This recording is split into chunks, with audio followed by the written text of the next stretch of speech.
Eu pretendo falar sobre a MP, medida provisória 586, mas antes queria fazer um breve comentário. Hoje, na Comissão de Relações Exteriores, trabalhando na sabatina de dois ilustres embaixadores, um indicado para Belize e o outro indicado para a República Argentina, conversei com o senador Requião, e o senador Requião fez um comentário que eu, pedindo licença ao senador Requião, trago para cá. É um comentário sobre as notícias relativas à ida da presidenta Dilma à posse do novo Papa, Papa Francisco. E o senador Requião se prendeu a uma figura de linguagem importante, que eu reproduzo aqui. Ele falou, uma coisa são os fatos, senador Paim, que preside essa sessão. Outra coisa são as versões. E ele, que é um homem muito atento e que tem uma postura de cobrança sempre do governo, das instituições e do Congresso, senador Requião fez uso dessa figura de linguagem, dizendo sobre a viagem da presidenta Dilma. Tem uma diferença enorme entre os fatos e a versão. A versão que circulou, e lamentavelmente ganhou inclusive a imprensa internacional, é uma versão que não corresponde ao fato ou aos fatos. As manchetes foram: presidenta Dilma viaja com a comitiva de 50 pessoas, 17 carros, 3 micro-ônibus para a posse do Papa Francisco. Inclusive fazendo esse paralelo, tentando fazer um contraponto, levando em conta algo que a Igreja está ganhando, que é um Papa desprendido dos poderes, do reinado, mas o Papa que assume como um pastor, como o bispo de Roma. Eu acho que a Igreja, a eleição do Papa Francisco foi um achado para a Igreja. Muitas religiões hoje estão sendo questionadas pela maneira imperial com que atuam. A riqueza dos líderes religiosos está sendo questionada todo dia.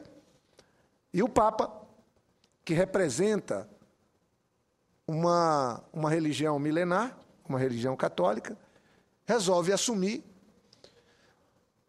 Fazia muito tempo que o mundo não via uma cobertura jornalística tão intensa como essa, da eleição do novo Papa, e ele começa todo dia, didaticamente, a passar mensagens.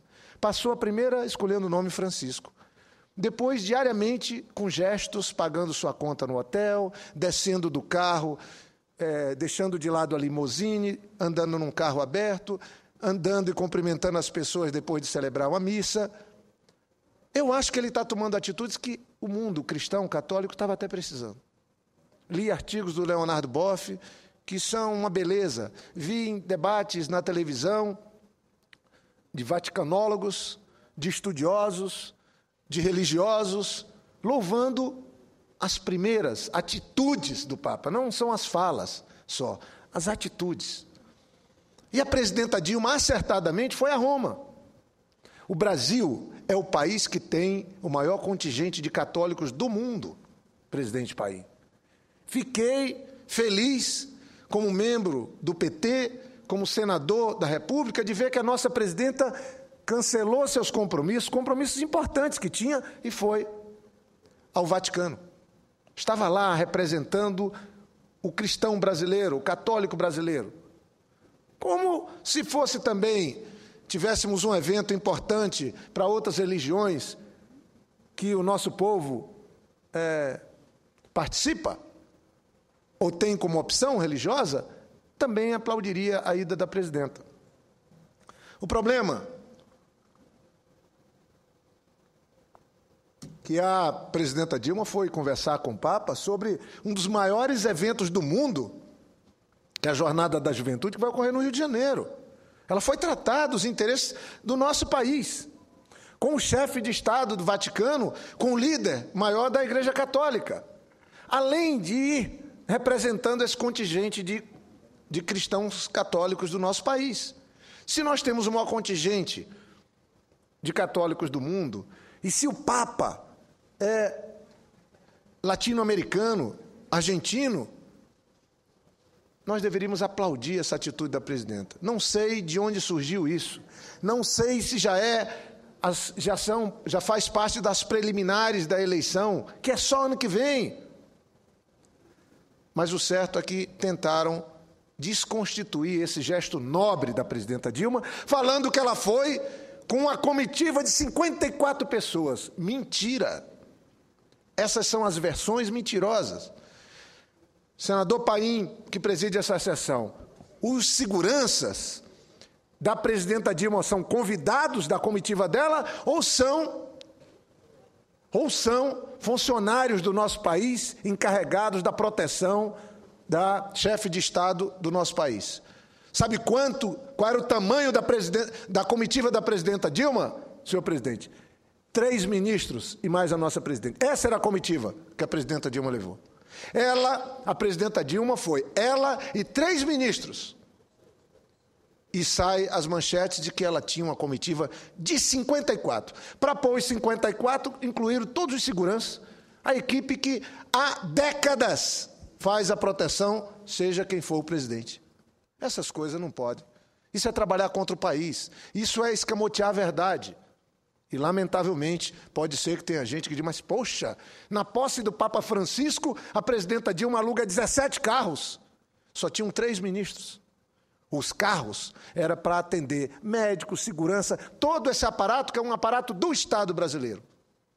Se queremos diminuir a proteção da presidenta, vamos diminuir. Só não vale chamar todo o aparato de segurança, de apoio, de suporte, de comunicação, que eu conheço, já acompanhei quantas viagens oficiais de presidente, desde a época do presidente Fernando Henrique Cardoso, que me dava a honra do convite. Eu acho que isso é lamentável sob todos os aspectos. Para quem está me acompanhando em casa, vocês têm noção, presidente Paim, qual é o tamanho, não da comitiva do presidente Barack Obama, mas o tamanho da mobilização para que ele possa fazer uma visita ao Oriente Médio, como está fazendo agora, e a Israel, e a faixa de Gaza, visitar a Palestina, tentar encontrar algum caminho para mediar conflito? 3.000 pessoas. 3.000 pessoas, 3.000 americanos estão envolvidos nessa única viagem feita pelo presidente Barack Obama. É ele que está levando uma comitiva de 3.000 pessoas. Não tem comitiva dele de 3.000 pessoas. O paralelo é esse. Fora carros, helicópteros. Mas por que essa ideia de nos diminuir? Quando o presidente Lula comprou um avião para o Brasil, virou o Aerolula. O avião não era para o Lula, nunca foi. Vergonhoso aqueles argumentos que usavam. Foi para o debate eleitoral, tinha candidato que dizia, eu vou vender o avião. Nosso país hoje é uma potência que disputa o mundo. A presidenta Dilma está até viajando pouco. Ela, para fora do país, a ida de um presidente como a presidenta Dilma, que leva junto a força, esse gigantismo que o Brasil está conquistando, é muito importante, é estratégico para o país. E eu lamento profundamente e queria dizer que, se for uma tentativa de começar um diálogo sobre a eleição, estão começando muito mal. A presidenta Dilma merece respeito.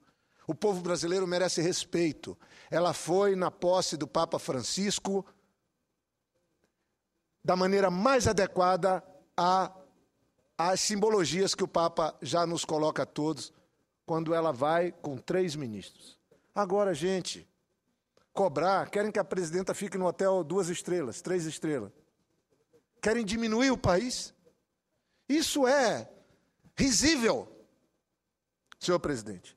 Então, isso que eu queria pôr na primeira parte da minha fala, porque acho que vale o registro e as pesquisas mostram, mas mais do que as pesquisas, as atitudes da presidenta Dilma, ela é rigorosa, ela cuida de cada centavo, ela não admite desperdício, ela trabalha à exaustão.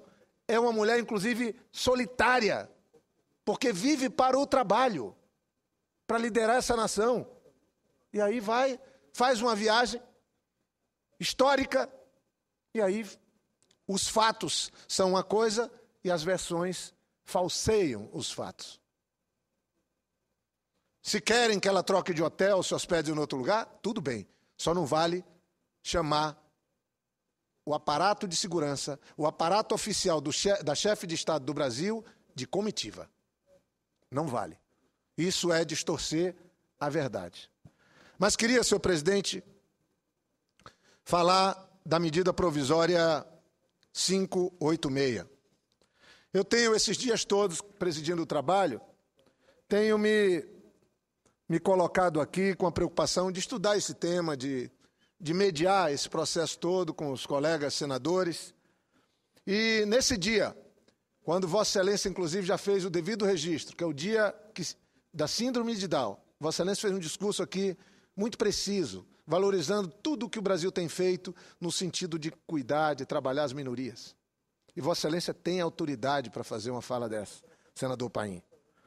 Nesse dia que nós lembramos o Dia das Florestas, nós que batalhamos tanto, eu que sou engenheiro florestal, venho aqui para deixar nos anais a nossa preocupação com a floresta, cumprimentar todos que nos ajudaram e que desde a época da ministra Marina, depois com o ministro Mink e agora com a ministra Isabela, lutam para que se diminua a destruição de florestas. O Brasil está perto de alcançar, e se tomarmos uma decisão política, vamos alcançar, que é o fim do desmatamento ilegal.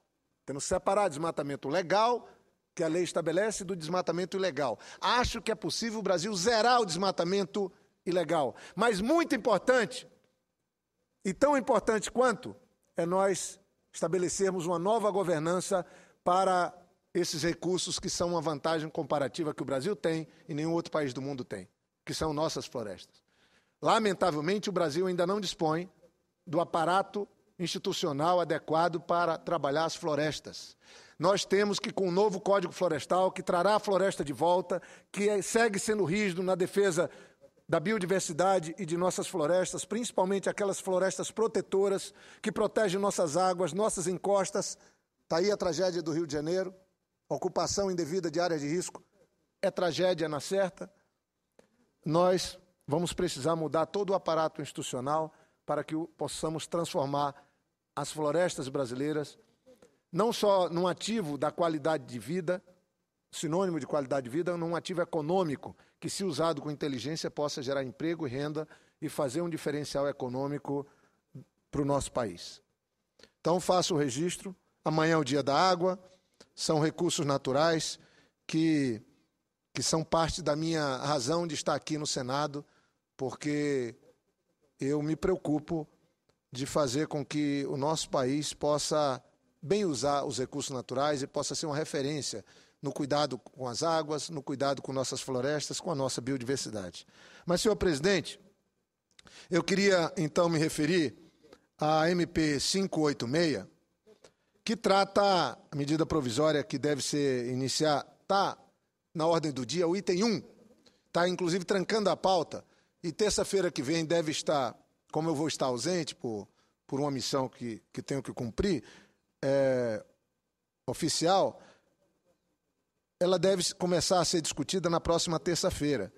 É a medida provisória que trata, a medida provisória dispõe sobre o apoio técnico e financeiro da União aos entes federados no âmbito do Pacto Nacional pela Alfabetização na Idade Certa, senhor presidente. A Constituição Federal, no artigo 205, no capítulo 3, na seção 1, é ali que se trata da educação, da cultura e do esporte. E a Constituição, no meu ponto de vista, tem algo que necessita de reparo. Eu até faço parte de uma comissão agora responsável, criada pela mesa diretora, pela regulamentação do que precisa ser regulamentado na Constituição e também nós trabalhamos uma revisão da legislação brasileira. Nesse artigo 205 começa e nesse capítulo, a Constituição estabelece as responsabilidades dos entes federados. E lá está colocado, de uma maneira explícita, que há uma certa divisão onde os municípios cuidam das crianças, cuidam da educação infantil, os estados e o Distrito Federal do jovem, aí é o ensino médio, e a União Federal cuida do adulto. Agora eu pergunto, é adequado nós colocarmos o mais frágil ente da federação, não estou dizendo que diminuindo os municípios, mas é o que dispõe de menos recursos, é o que dispõe da menor estrutura para cuidar daquilo que é mais delicado. O que temos de mais importante do que nossas crianças? Quando nasce uma criança numa família, todo mundo da família cuida daquela criança. A mãe, então, não larga, até que ela possa se transformar num jovem e depois num adulto. Mas a Constituição faz isso de uma maneira, na minha opinião, equivocada. Ela põe na responsabilidade do município o cuidado com as nossas crianças. E o que é que aconteceu depois disso tudo? Nós temos um gravíssimo problema, é o analfabetismo infantil.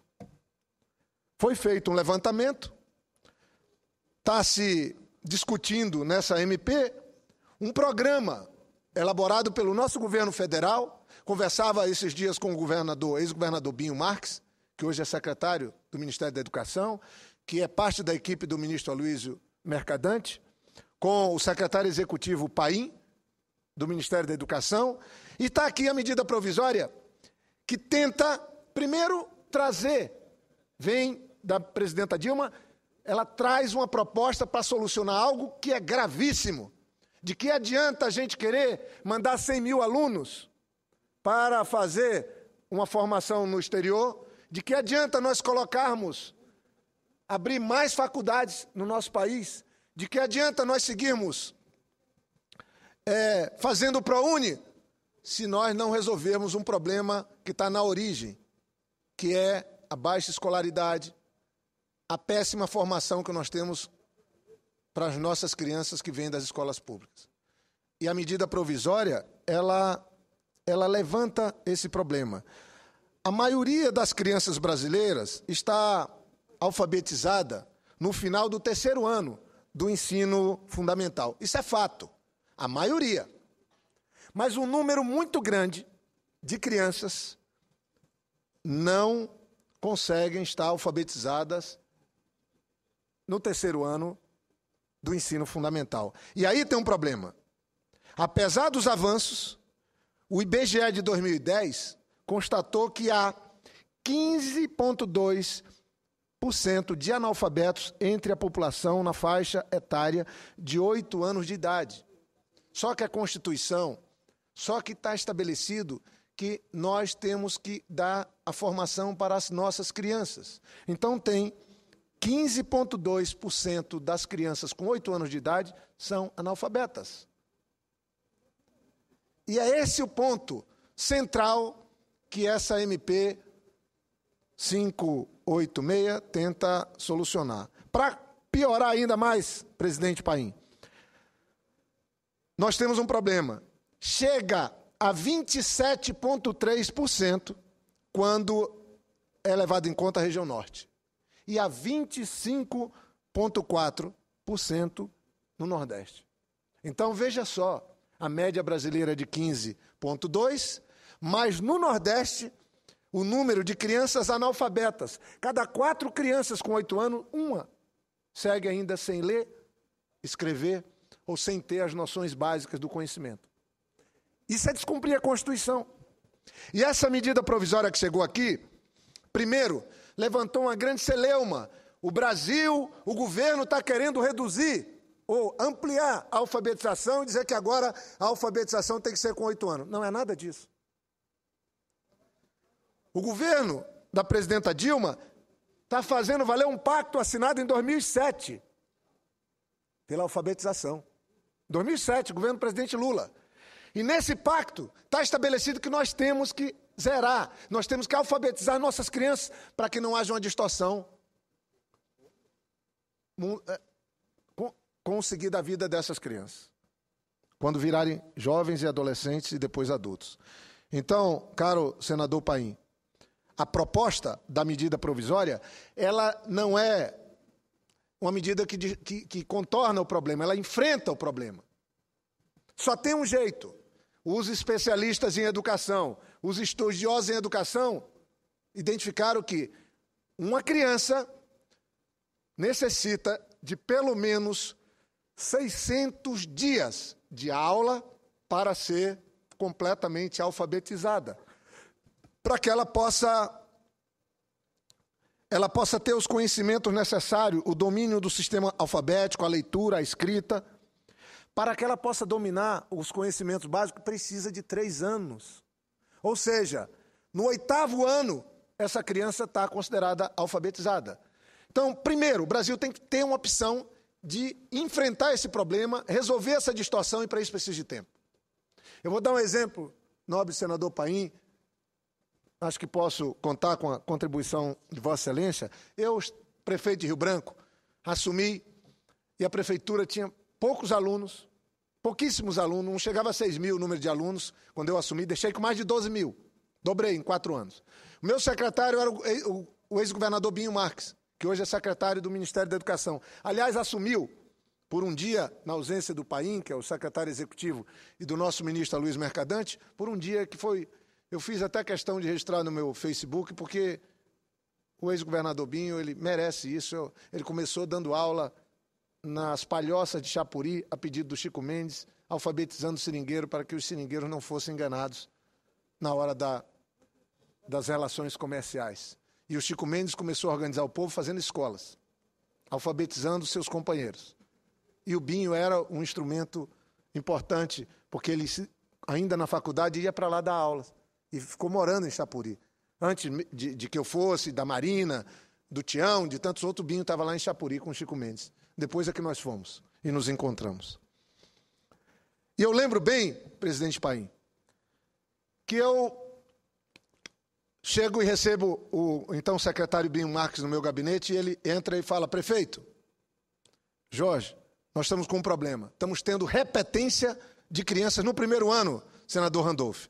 Imagine você ter uma criança no primeiro ano do ensino fundamental que repete o ano. Eu falei, mas como é que se mede? Como é que uma criança no primeiro ano repete? Porque ela está pegando noções básicas. Básicas. Ela está aprendendo a trabalhar o papel, o lápis, a borracha, as formas, as cores, a conhecer as letras, os números, a conhecer. É o primeiro ano. E aí o Binho chegou e falou, não tem jeito, as crianças têm que fazer o primeiro ano de novo. E eu falei, mas então, Binho, quem são essas crianças? Quem são essas crianças que repetem o primeiro ano do ensino fundamental? Falei isso ainda há pouco com o senador Cristóvão, pena que ele é tão apaixonado, não pode estar aqui. Eu tive que passar a minha vez de falar para alguns colegas, porque eu queria muito que o Cristóvão, que é um dedica a sua vida àquilo que é mais importante para esse país, se transformar na grande nação, que é a educação. Mas aí eu com o governador Binho, chegamos e ele falou, olha, vamos atrás de quem são essas crianças. E fomos, senador Paim. Quando nós fomos atrás de quem são as crianças que repetiam a primeira série do ensino fundamental, nós nos chocamos com uma realidade que estava ali. Era só observar que íamos ver. Elas eram filhas de pais analfabetos. Pai e mãe analfabetos. E uma criança, filha de pai e mãe analfabeto, com 6 anos de idade, com 7 anos, ela vai ver papel e lápis, sabe quando, senador Paim? Quando ela chega na escola, porque na casa dela não tem lápis, nem papel, nem borracha. Porque na casa de um analfabeto, não precisa de instrumentos estranhos. E o lápis, a caneta, o papel são instrumentos estranhos. E não tem isso na casa dos pobres analfabetos. Foi essa a constatação que nós chegamos. E nós falamos, meu Deus, nós vamos ter que cuidar dessas crianças, das famílias delas. Porque todos nós que temos filhos, que tivemos filhos, um privilégio na vida ter filhos, temos sobrinhos, alguns têm netos, eu ainda não tenho essa sorte. Mas a primeira coisa, quando está ali com 2, 3 anos, a gente já dá um papel e um lápis de cor, e ele já começa a lidar com aquilo. Quando ele chega no primeiro ano da escola, o que é que acontece? Ele já está familiarizado com aquilo, e aí ele vai absorver outros conhecimentos. Filho do pobre não é assim. O filho do analfabeto não é assim. E esse projeto do ministro Mercadante, do nosso governo, da presidenta Dilma, essa medida provisória, ela põe o dedo nessa ferida, nessa chaga. E o programa, caro presidente Paim, ele é muito bem estruturado, porque é um programa que ele está baseado, o Programa Nacional de Alfabetização na Idade Certa, ele está baseado numa coisa: formar professores alfabetizadores de criança, que é outra coisa. Em todos os estados, formar professores, junto com as nossas universidades, nos municípios, formar esses professores, financiar a formação desses professores, e aí sim, iniciar um projeto, um programa, e agora já iniciar um programa que vai fazer com que o Brasil possa fazer valer o que está na Constituição, ou naquilo que deveria estar na Constituição. A União Federal, os estados e os municípios juntos pela educação infantil. Essa é a essência. Se não juntarmos os entes federados, como está na proposta, o programa Alfabetização na Idade Certa, o mérito dele é juntar o governo federal, que vai financiar, mas não pode ficar distribuindo dinheiro para prefeito e dizer: prefeito, vá lá e alfabetize suas crianças. Isso não vai funcionar. Eu falava com o Cristóvão, é treinar, formar os professores alfabetizadores, financiar isso, fiscalizar, ter bonificação, até mesmo do ponto de vista da eficiência, e um acompanhamento permanente. Não tenho dúvidas que com isso, aí sim, o Brasil vai suprir uma defasagem. Sabe com que idade, caro presidente Paim, uma criança de uma escola particular é alfabetizada? Com 6 anos. Então o Brasil não está mudando para 8 anos. O problema é que na escola pública, onde estão os filhos dos pobres, dos analfabetos, tem milhões de crianças. No Nordeste é 1/4, de cada 4, uma não está alfabetizada no 3º ano, com 8 anos de idade. E esse é um objetivo central. O ministro Aloysio Mercadante voltou, o Eduardo Amorim é o relator. Eu tenho muita esperança de que, na semana que vem, essa medida provisória seja aprovada e que o Brasil comece a fazer aquilo que deveria estar na Constituição, mas não está. Somar União Federal, os estados e os municípios para, juntos, com o financiamento da União e com um programa dirigido, específico, tendo como foco central os professores de boa formação, nós zerarmos o analfabetismo na infância.